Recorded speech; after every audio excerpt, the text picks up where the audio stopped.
ನಾನು engineering graduate sir. ಚಿಕ್ಕ ವಯಸ್ಸಿಂದ ನಮ್ಮ ಅಪ್ಪ ಅಮ್ಮ ನನ್ನ ಮೇಲೆ ಎಜುಕೇಷನ್ಗೋಸ್ಕರ ಈಗ ಕಾಂಪಿಟೇಟಿವ್ ಎಕ್ಸಾಮ್ ಪ್ರಿಪೇರ್ ಆಗ್ತಾ ಇದ್ದೀನಿ. ಅದಕ್ಕೂ ಕೂಡ ತುಂಬ ಇನ್ವೆಸ್ಟ್ ಮಾಡ್ತಾ ಇದ್ದಾರೆ.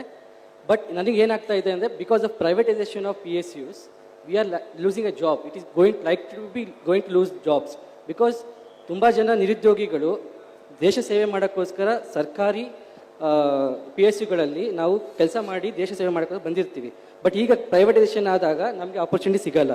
We from socially and economically background weaker sections, how can we get into your PSUs and represent our communities so that all in one go will improve ourselves? I don't agree with the rampant privatization of government assets.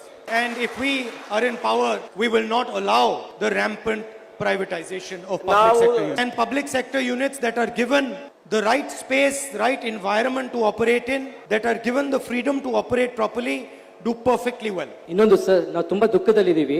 WhatsApp ಗ್ರೂಪಲ್ಲಿ ನಾವು ಎಲ್ಲಿ ಫ್ರೀಯಾಗಿ ಊಟ ಸಿಗುತ್ತೋ ಅದನ್ನ